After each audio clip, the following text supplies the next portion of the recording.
On this week's episode, can Red Dead Redemption 2 change the online multiplayer landscape? Why time is running out for Marvel on Netflix? And just how shaky is the future for GameStop? All this and more as we once again delve into the pop culture cosmos.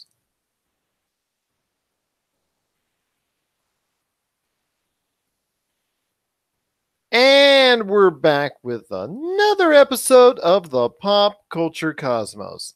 My name is Gerald Glassford from Pop Culture Cosmos and Game Source. We truly appreciate everyone out there listening to all of our shows, and especially everyone out there. Want to give a big thank you again to Podbean and to the over 200 new subscribers to our channel. Thank you so much for subscribing. We truly appreciate it, and hope you will going forward. We'll appreciate everything we do out there, and we'll like all of our programming, including all of our great shows on Monday, Friday, and everything else in between. But it wouldn't be a Pop Culture Cosmos without my good friend. He is not the vacation planner that you have in mind, but he is in charge of Humanica Media. You got to check out everything that's going on with humanicamedia.com, Humanica Media on Facebook, YouTube, Twitter, and so much more. He is my good friend. Just had to talk to him about a little bit of stuff going over to Vegas because he's coming over, well, hopefully, if he can plan it right, for the 15th. It is my good friend. It is Josh Peterson. Man, I got to teach you, man, how to go ahead and order those hotel rooms in the right way. Yeah, that was I don't know, man. I guess I made some assumptions that I shouldn't have, but hopefully we can get this worked out or else things might be kind of grim here.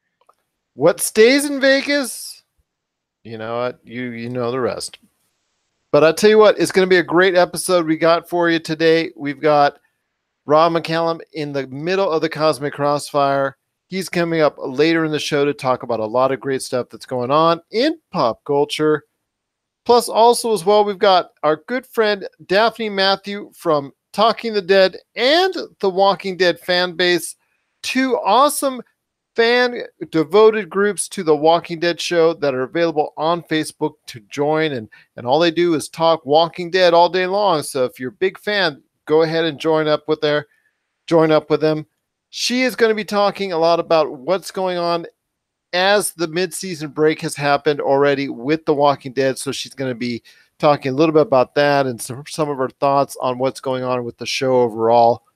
Plus, also, we are going to be talking about what's going on with Marvel on Netflix, and because that situation is becoming more dire each and every week. Another big cancellation, and this one actually was probably the saddest of them all. And then, of course, on the back end, we're going to be talking. And then on the back end, we're going to be talking about the shaky future of GameStop. All is not well with GameStop right now, even though it looks like from all appearances they had a pretty good Black Friday, but overall their sales are hurting. And we're going to talk about what's going on with the future of your favorite local GameStop coming up. But first, my friend, Red Dead Redemption 2 online is now coming out. It's available pretty much right out there to everyone out there that has a game. It rolled out slowly depending on which version that you had, which version did you pre-order, which version did you buy, whatnot. Little by little, day by day, they were allowing more people in and in. They were allowing more people in each and every day. A lot of great modes that are out there, including, surprise, surprise, a battle royale mode that a lot of people are really high on. They've got their own, type of currency, what you can do, special offers, special things that are in there, special guns, outfits, horses. Get your posse together, whole 9 yards.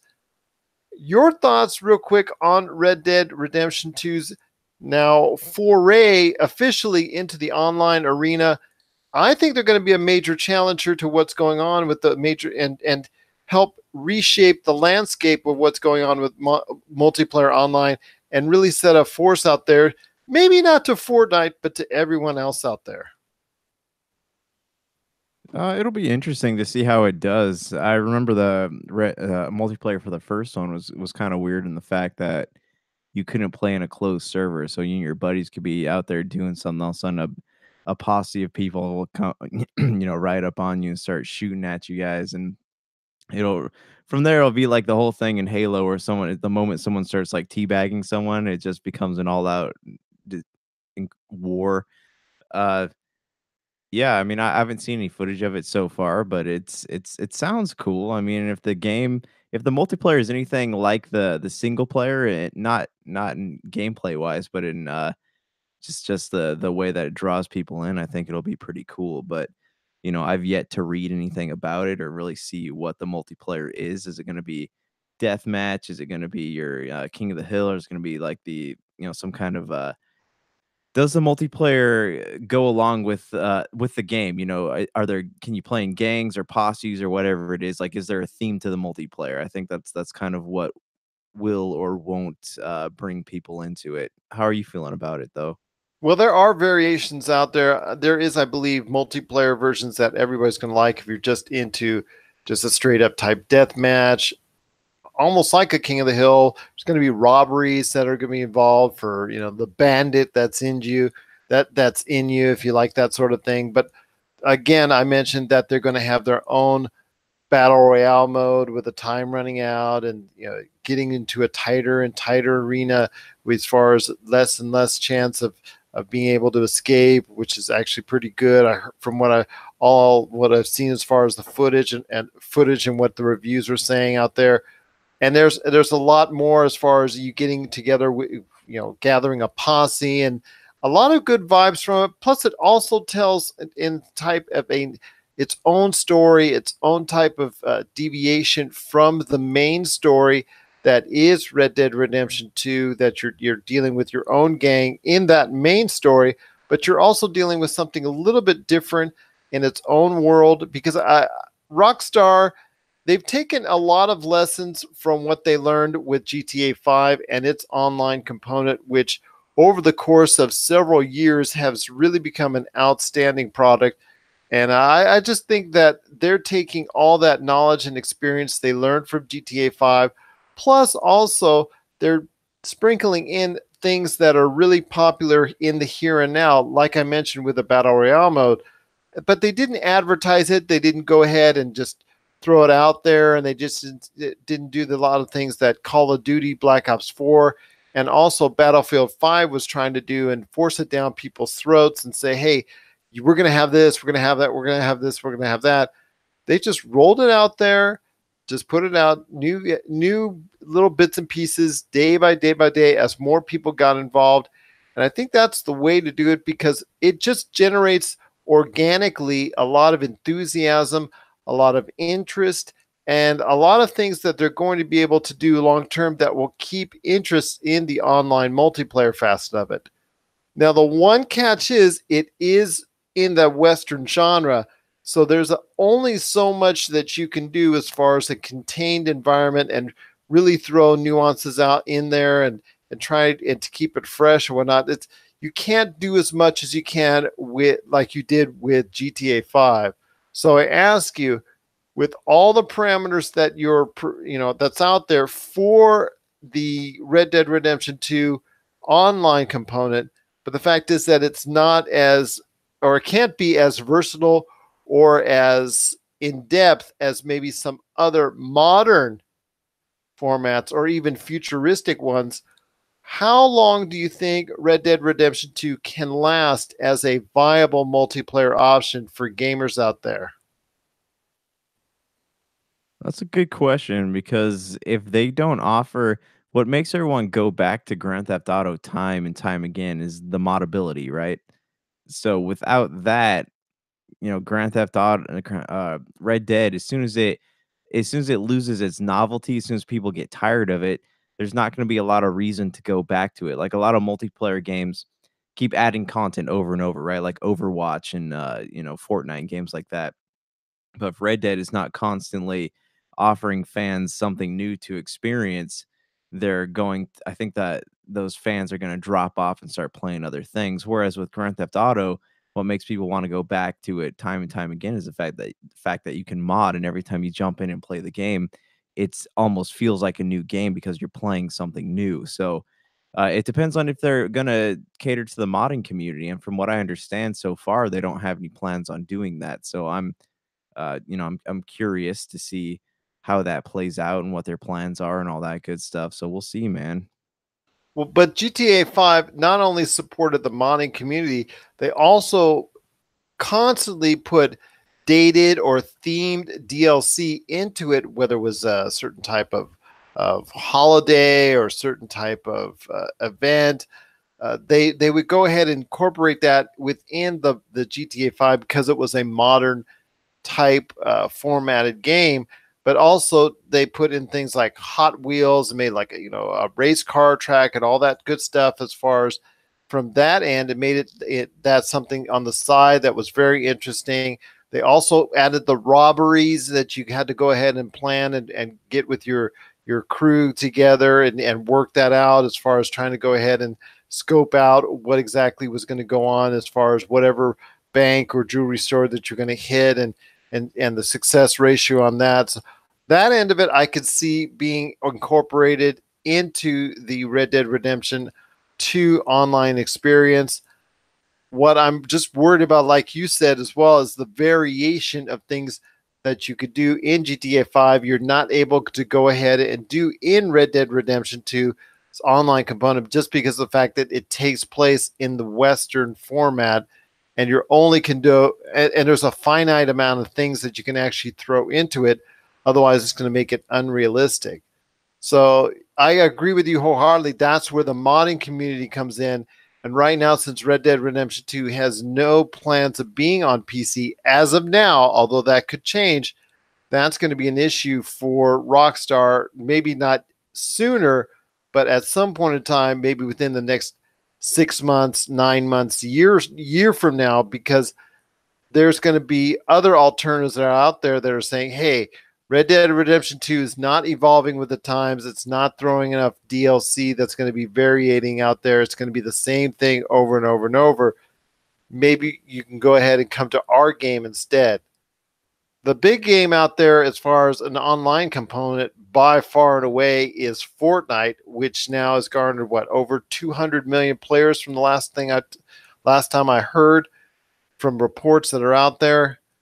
With Fortnite out there being the big boy on the block and the online component, is Red Dead Redemption 2's online multiplayer going to be something that might take even a small chunk out of when it comes to the Fortnite machine that's out there? Because it is something different for now.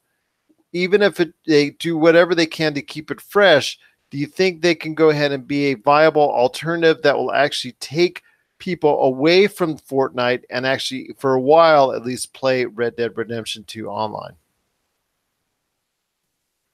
That's an interesting question because we talk about Call of Duty, we talk about Battlefield, stuff like that, and it's weird because as we get further and further into the life cycle of Red Dead, I'm hearing more and more people who really loved it at first, but are slowly dropping out of it. So I want to know, if there's any way to find out. I'd love to know what the numbers are now compared to what they were when the game first came out. As for multiplayer, like a lot of people like casual gamers, a lot of casual gamers I've talked to, they've only played it because I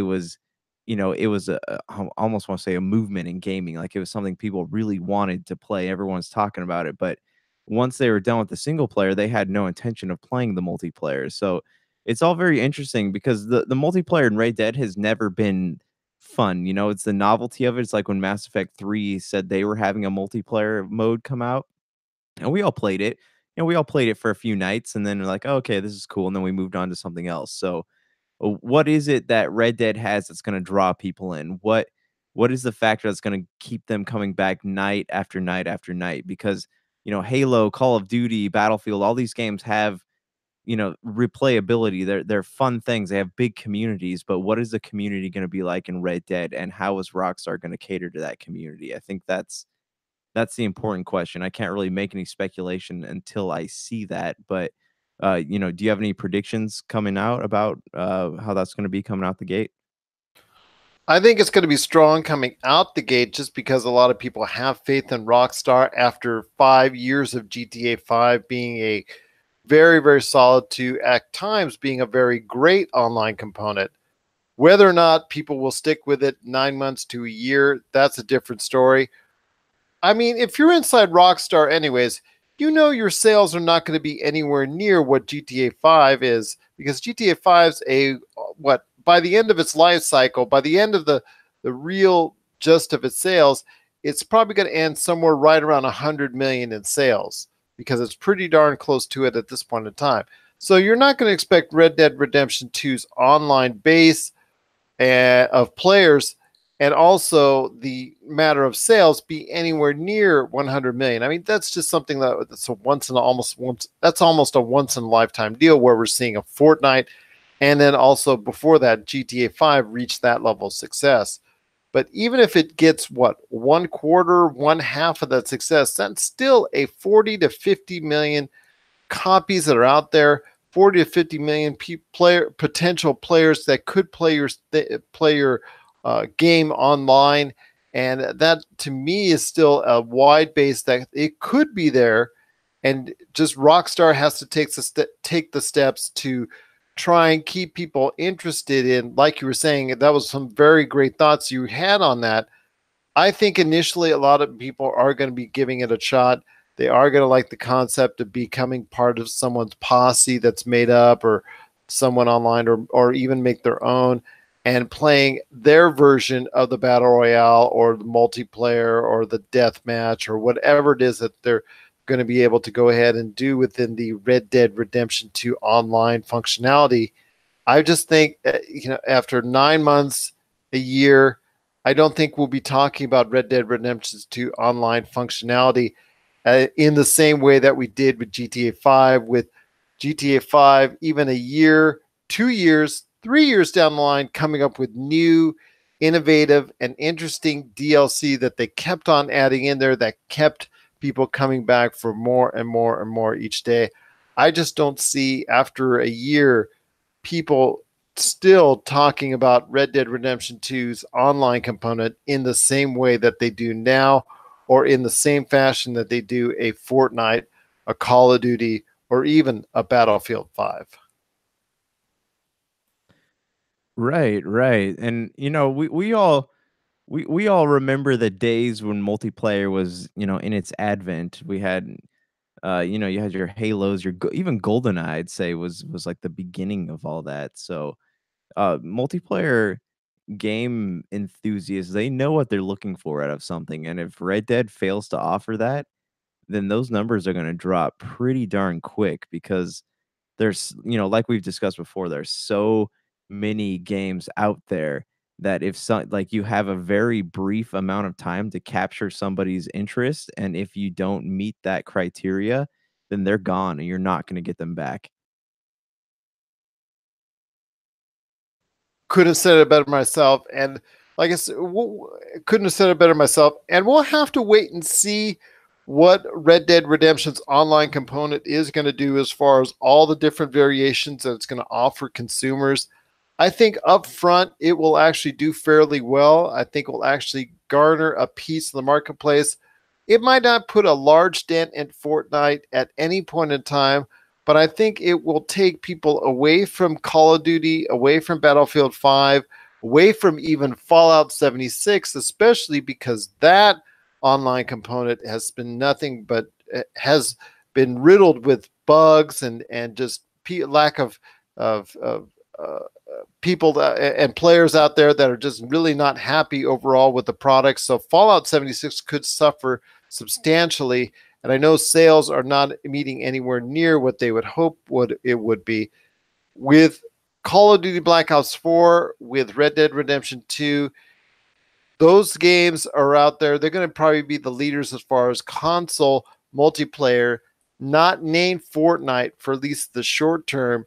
Whether or not both them and Red Dead Redemption 2's online, whether or not Call of Duty and Red Dead Redemption 2 can sustain its player base for the long term, that's up to whatever DLC that they're going to offer. That's up to whatever options and modes that they're going to offer. You got to keep refreshing it up. You got to keep changing it up for the player base out there. Fortnite does a wonderful job of that with its seasons, with its variations, with its in-game events, with its tie-ins to other things that are out there. For instance, like what they did during the Infinity War era when they were adding Thanos into the game. We need to see things like that with Call of Duty Black Ops 4 and also and especially with Red Dead Redemption 2. We need to see innovative things to the table. Otherwise, they're just going to be eaten up in the online multiplayer space to games like Fortnite, night in and night out. What are your thoughts out there on Red Dead Redemption 2's online component? Are you really excited for it? Are you playing it right now? Please let us know your thoughts because we'd love to hear from you as far as if this is going to be an online component you're going to stick with for the long term, because we'd love to share those thoughts with everyone out there. Again, it's popculturecosmos@yahoo.com. Also as well, Pop Culture Cosmos, Humanica Media, and Game Source on Facebook, Twitter, and Instagram as well. Well, coming up next, we've got Daphne Matthew from Talking the Dead and the Walking Dead fan base Facebook groups. She's going to be talking about everything that she's feeling right now off the top of her head when it comes to the halfway point of season 9 with The Walking Dead. Plus, also later on in the episode, we've got Rob McCallum in the middle of the Cosmic Crossfire talking some more great pop culture. And, you know, Josh and I, we love talking pop culture as well, and we're going to be talking about Marvel and Netflix. That love affair seems to be getting close to a breakup, seems to be getting closer and closer to a breakup. Plus, also, the future of GameStop isn't so rosy anymore. This is the Pop Culture Cosmos. And we're back with the Pop Culture Cosmos. It's Gerald Glassford coming right back at you here. Let everybody know out there, we've got a lot of things going on. But first off, if you need to catch our show and you need to find out exactly where it's playing and how it's playing and what it's playing on, check out our Facebook page at Pop Culture Cosmos. Right there, you're going to see a listing of everywhere we're on as far as radio stations, because we're being played on the radio somewhere in the world 7 days a week. And we truly cannot thank all the radio stations that do play us. Plus, also, we're on over 30 different podcast outlets, including Podbean, which, again, I told you earlier, just cannot thank them enough for allowing us to be featured. And now, and last week was the podcast of the week. And also iTunes and Spotify and so many other different outlets. Just cannot thank them enough for, you know, just cannot thank them enough for picking us up as well. But we've got a lot of other great things to talk about. Our game night coming up on the 15th at Retro City Games in Henderson. The charities to benefit charities like 3 Square, Make-A-Wish, and also UMC Children's Hospital. Just a lot of great stuff going on, man. I cannot just tell you just what a great time it is for Pop Culture Cosmos, but it also is for Humanica Media as well. Oh, that was my cue. Yeah, man. We got a lot going on actually after the new year, so you'll be hearing about that soon. But yeah, Topicocalypse, we're just trying to get all the content that we've had recorded. We're kind of backed up on content, so I'm trying to trickle it out to you guys. And we just actually recorded a new episode of the PCC Games Cast, so I'm hoping to get that up before the information expires, like it has so many times before when I've recorded that show. But yeah, keep looking out for things, and we'll be putting it out soon. But for now, just check out Topicocalypse on Podbean, iTunes, Apple Podcasts, and all the usual places, including the Podcast Radio Network every Tuesday night at 7 p.m. Eastern, 4 p.m. Pacific. And again, we are going to be having our holiday game night to benefit charities, UMC Children's Hospital, 3 Square of Las Vegas, and the Make-A-Wish Foundation. That'll be at our good friends at Retro City Games in Henderson, Nevada on the 15th of December. We're going to be having a Fortnite tournament, Call of Duty Black Ops 4 tournament, and a Super Smash tournament, a Super Smash Brothers Ultimate tournament as well. Go down there, sign up, or you can give them a call to figure out how you're going to be able to go ahead and become a part of it, the action that's going on the 15th. But if you cannot make it, they're accepting donations, either money, either monetary, canned food, and a new or a new toy donation to go to all those great charities. So if you get a chance, just stop by and donate. It is truly appreciated. My friend, you heard the news at the course of at the tail end of last week. Netflix has done it once again. They've cut Daredevil, and they canceled Daredevil, the long-running series, the 3 seasons now. There's going to be no season 4. It was actually the first of the Marvel Netflix shows to be, to air on first of the Marvel shows to air on their network. Your thoughts on Daredevil and Netflix? Unfortunately, it doesn't look like for now it's going to be playing anytime soon on Netflix after the cancellation.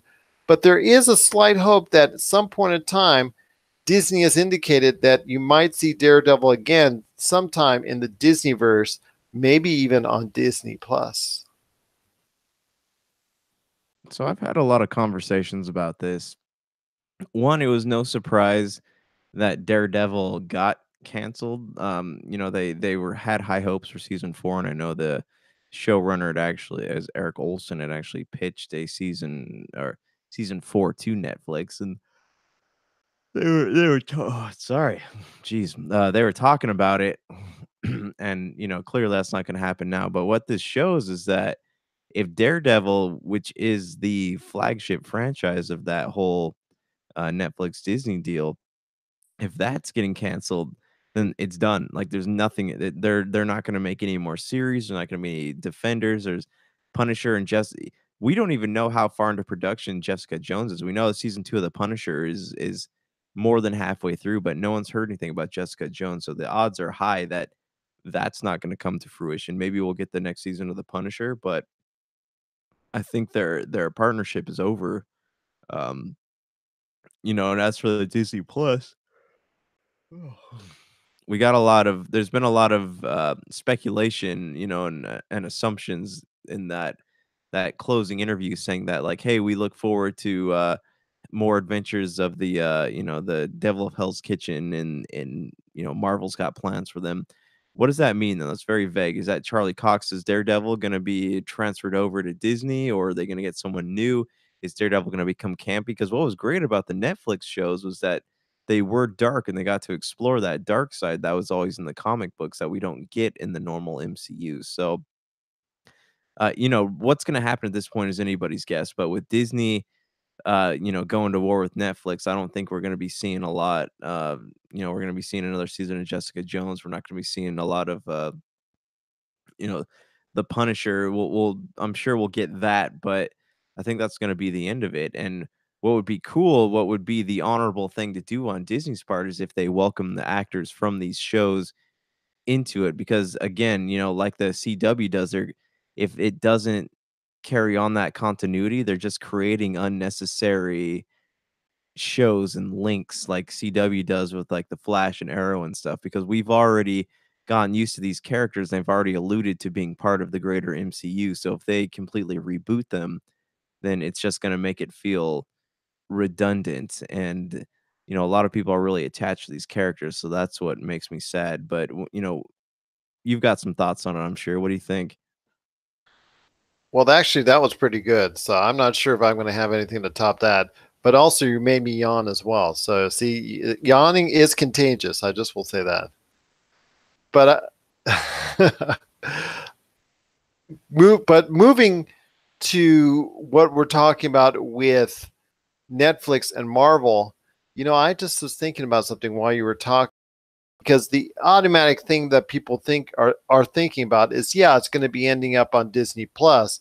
I'm not sure content wise is what's going to be acceptable as far as the content, as far as the the language or anything that Disney Plus is going to allow. Maybe they will, maybe they won't. I don't know what their basis is, but having the Disney name on it might be something that they might be apprehensive about as far as having Daredevil the way it was on Netflix be the same way on Disney Plus. I'm going to throw out there something at you and tell me what you think. They own FX. It was part of the merger with as far as the acquisition with Disney and Fox. One of the things that they are keeping at Disney is FX. So I ask you, my friend, could it be a possibility, even a small one, that Daredevil doesn't go to Disney Plus, but actually goes to FX or whatever they're going to eventually call it instead? That's an interesting question too, because I was just reading an interview with the guy that wrote Prometheus and Alien Covenant, and he was saying that he had actually pitched a movie that would close the door on that would kind of close those sequel movies.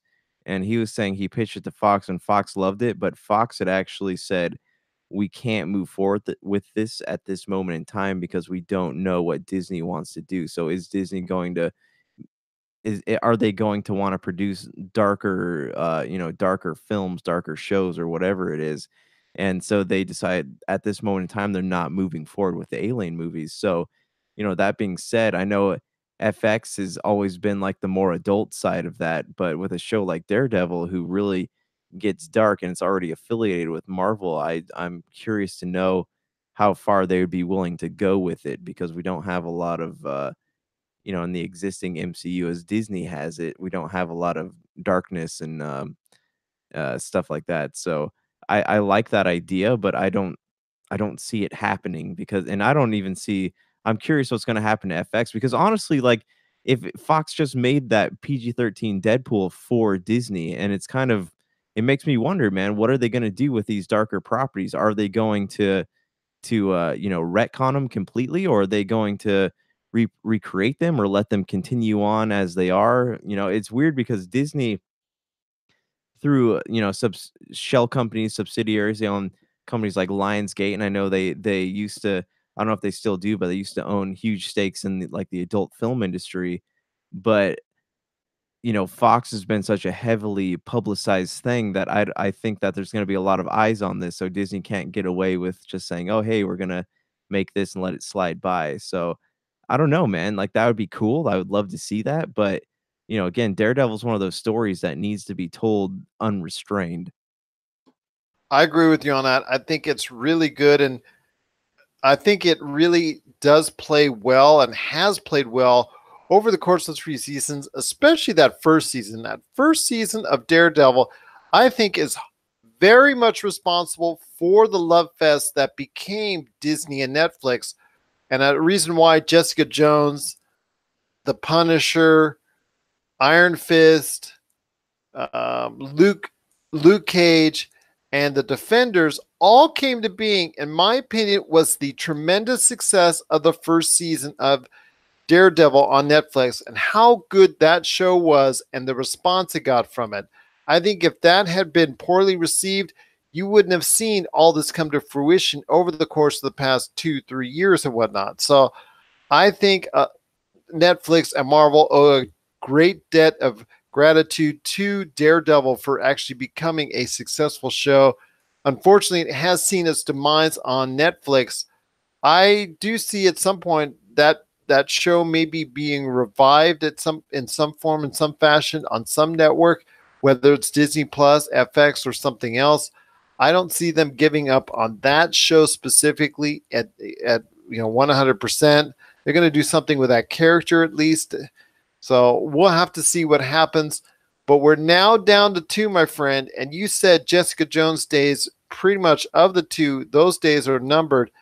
Do you see a point in time after the season 2 of The Punisher is over that they're going to cancel both Jessica Jones by that time and The Punisher soon after?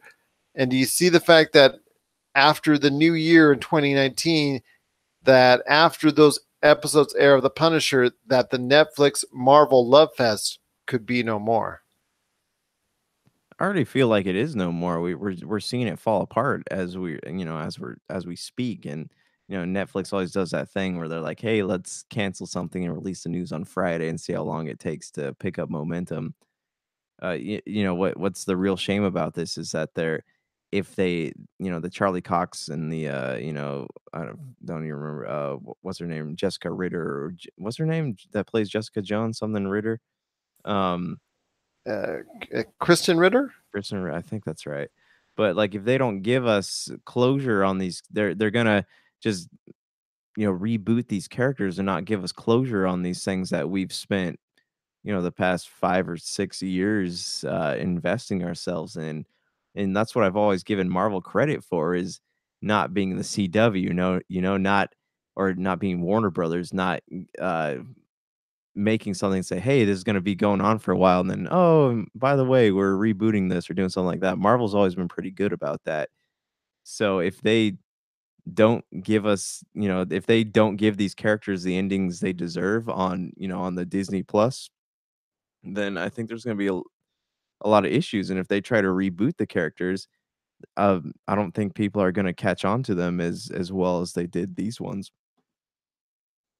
I agree with you on that. It probably won't catch on as well if it's not the same type of content that they're used to seeing on Netflix. But we'll have to wait and see.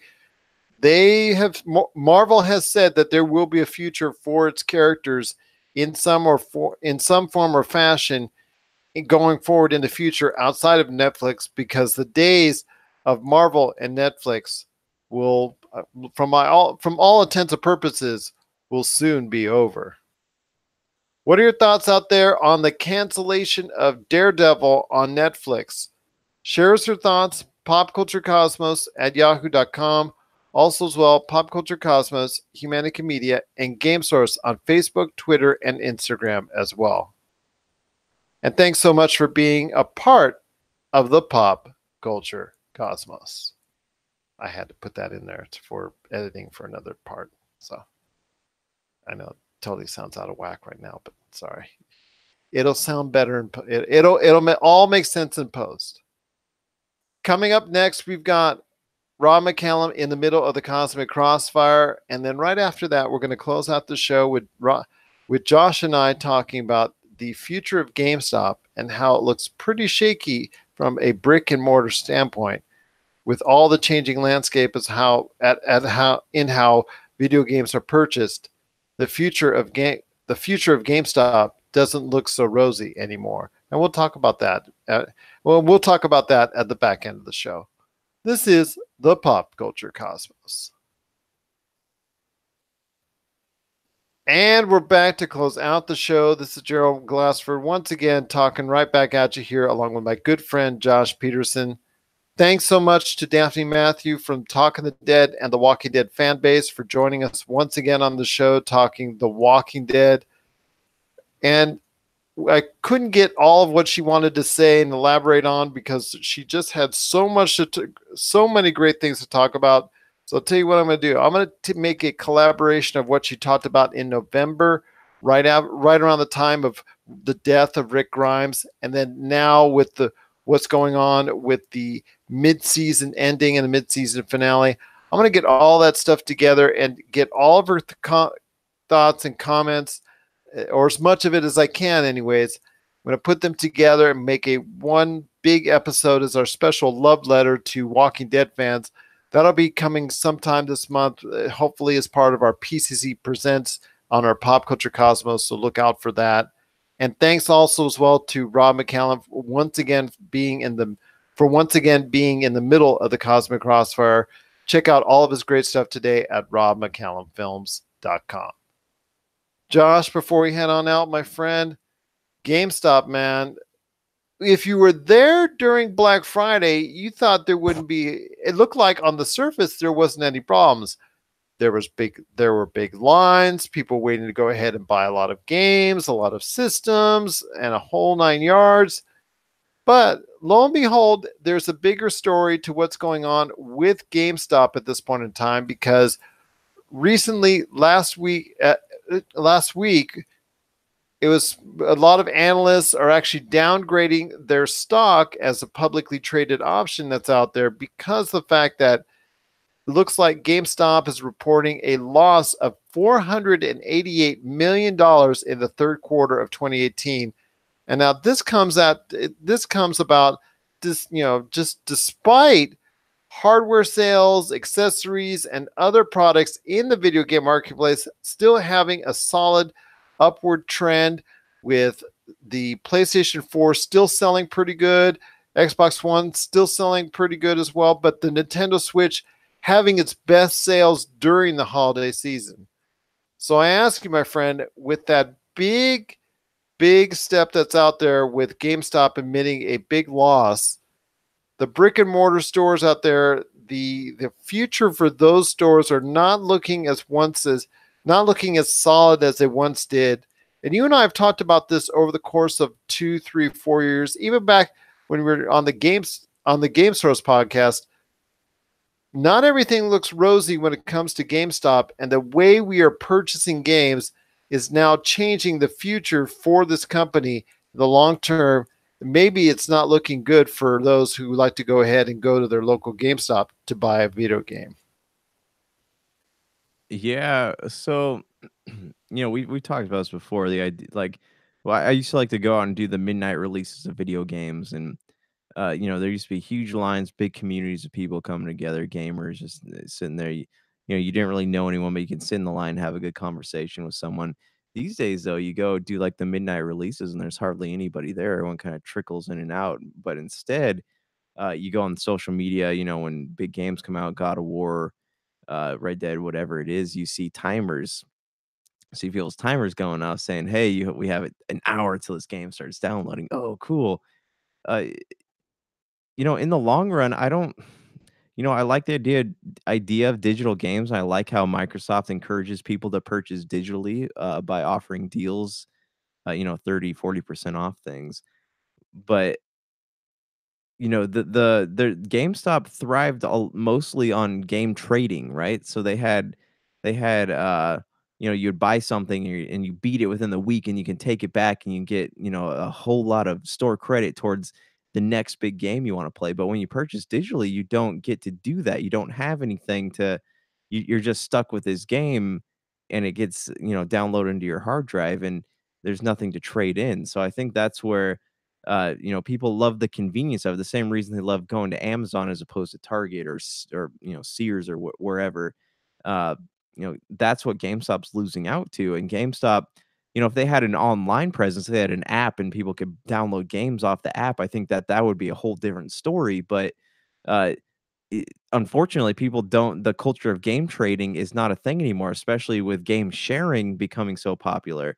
You don't really, if you game share with someone, you don't have to go and buy the game. Someone else buys it and you get to play it. So there's not a lot of need to trade games. I personally still like to trade my games, and when I'm done playing them, I like having something physical, something tangible that I can use and then go get something new with. But I think convenience is always going to trump, economics, no pun intended there.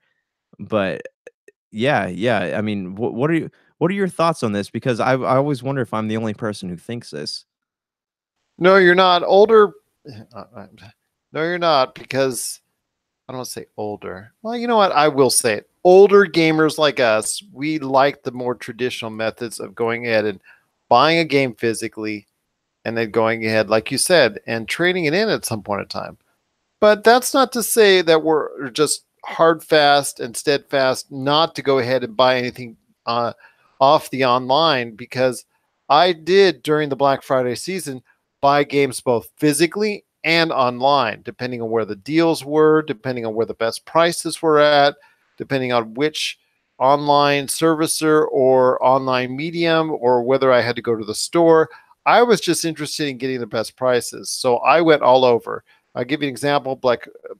On Black Friday, during that course of that time, I purchased games at a brick and mortar like GameStop, but I also purchased from BestBuy.com and also PlayStation Store and GameStop.com. So I purchased all these games through various means, but it just was me for trying to search out the best prices that I could get for the products that I wanted to go ahead and get at. For a lot of people, like you've talked about before, that you've pointed out, you can just go ahead and order off your phone any point in time. If you're okay with going ahead and just going and getting the downloadable version or the online version, you know that you don't want a physical copy. More and more people are changing to that type of format. And there's even talk with consoles coming up in the next wave of consoles with PlayStation 5 and then whatever the new Xbox will be, that they won't even have physical media and that they'll only be able to take in a download component. Yeah, that was one of the big things too. And I know if that ends up being successful for Microsoft, it's only a matter of time until Sony starts looking into it. Yeah, I don't, and assuming it gets to that point, like that could put physical copies really just out of business. Like stores like Target and Best Buy, like they wouldn't even, there would be no reason to meddle in video games anymore. Like I know back when I worked at Best Buy, they did sell the codes, you can go buy the codes for the games or whatever, but there's no motivation to go into the store. And even Amazon, who sells digital games, like the digital games are never on sale. The physical copies are always on sale. So I'm curious to know what the economics of that is. But it again, like obviously buying a physical copy of something is better for people. It's better for the economy. It's better for the gamer who might want to go trade something in afterwards. But you really just can't beat the convenience of not having to leave your house. And that says a lot of very sad things about us as a society, but it's one of those things. You don't have, I guess, on the upside, you don't have to worry about going in and finding that your game is sold out. But even now, you don't have to worry about that anyways, because again, people sit at home and download the games instead of playing them. So I don't know, man. The future landscape of game purchasing is one that I don't understand, and I'm not really anywhere near comprehending. I can make assumptions about it, and I could tell you how I feel about it. I don't like it, but uh, yeah, it's very interesting, especially like when this console launches for Microsoft. I wanna know how people feel about it because, like, you can read the comments and, they're video game players are always very divisive on how they feel about these types of issues, but, uh, we don't really know anything. We won't know anything until something comes out that says that mandates you have to buy digitally. I think at some point in time they will. I think there will be consoles that are online only that will not have physical medium capability. And I think at some point in time, people are just going to be able to get over it. There's obviously going to be initial pushback, but I think at some point in time, the future is trending in that direction, and it will just have to be a more of an acceptability factor there, and it's just going to be part of the norm at some point in time where your systems are not going to have any more capability of being a physical medium, and you're going to be getting maybe something that has a capability for a physical medium only in the way that we buy the NES special editions or the PlayStation original special editions that are coming out right now, those mini editions that are available that are coming out, that we're going to be able to go ahead and go back in time with a PlayStation 4 or an Xbox One classic edition that you're going to be able to pop a disc in there. But those days of new systems coming out with the capability of putting in physical medium will probably be, I'm going to say, not too much longer in the future. I just think that's the way the industry is trending. It's cheaper, it's more effective. There's a higher profit margin with downloadable games, and I just think that's the trend going forward. And for GameStop, that is a bad sign. And you could only have so many quarters where you're losing close to $500 million. That's not a good sign long term going forward. I think you're going to see after the new year, you can see a lot of stores getting the axe, and unfortunately, a lot of people may be out of work at some point in time real soon. And as someone who ran video game stores back in the previous decade, this to me is a very sad sign. And like you, I love going first and foremost and having a tangible physical game first and foremost. I do like to getting the best price, and I will go buy downloadable games if I need to. but my first and foremost preference, like you, is buying a physical game. But the days of us buying physical games, not right now, but at some point in time in the future, will come to an end.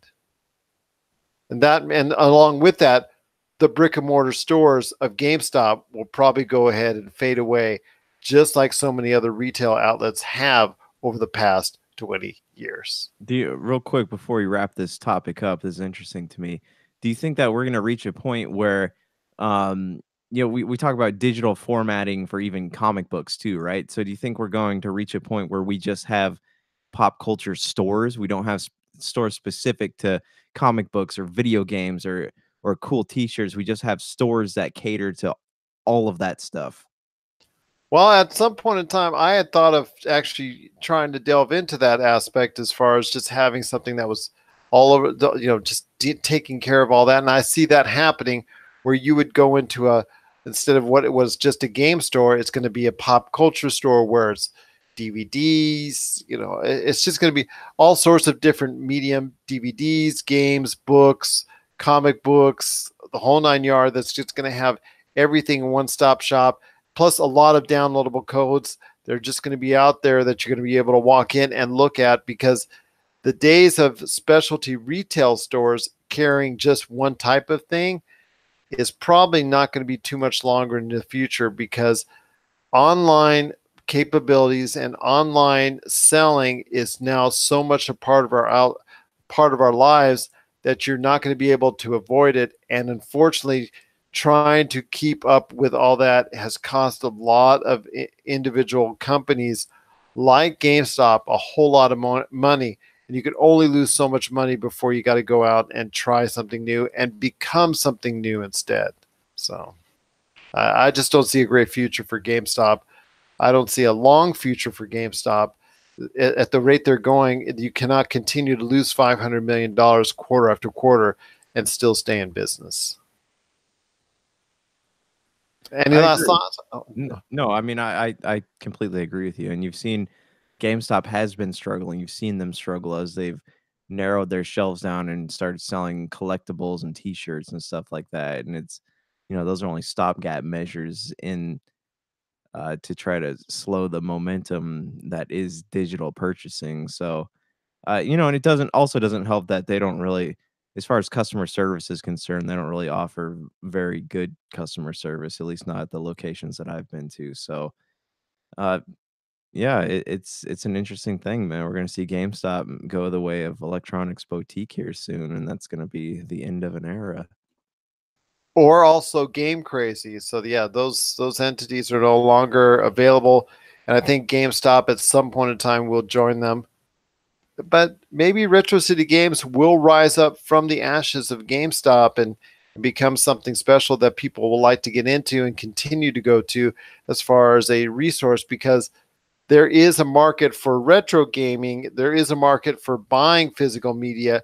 And as long as it's in a controlled atmosphere, there may be entities like Retro City Games in Henderson here in Nevada and whatnot that will still stay around, that people will like to go ahead and visit time and time again. But as far as a store chain that's large, nationwide, worldwide, like GameStop, I don't think we're going to be seeing anything like that at any time in the future once GameStop goes away. And I think that's I think unfortunately that's an inevitability, and it's not just a realization it's a realization that where the market is trending, unfortunately, is for downloads and not for physical media or brick and mortar stores.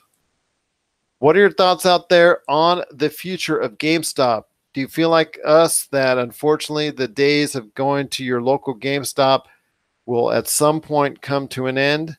Share us your thoughts, popculturecosmos@yahoo.com. Also as well, Pop Culture Cosmos, Humanity Media, and GameStop on Facebook, Twitter, and Instagram. Let us know if you like to purchase games over the internet, over the download, buy them on Amazon, Walmart, or whatever.coms. And you like to buy them through that entity, through that space, and have them downloaded to your consoles, or do you still like to go ahead and buy the good old-fashioned Blu-rays or DVDs? Share us your thoughts on that and let us know. We'd love to hear from you. All right, my friend, it's been a great show. I tell you what, I want to let everybody know that in our future episodes, we've got a lot of different podcasters that will hopefully be able to come on the air for just a quick period, time and time again on quick segment every now and then, sharing their thoughts on the best of 2018, on the superstars of pop culture, whether it's uh, whether it's their top films or whether it's TV shows, whether it's video games or whether it's a mix of each or anything else in pop culture. They're going to be hopefully sharing their thoughts starting with our Friday episode on the PCC multiverse and along with all the other great stuff that we're doing as well. But Josh, any last thoughts on the way out, my friend? No, man. I mean, I'm gonna keep checking out the website. A lot of good stuff.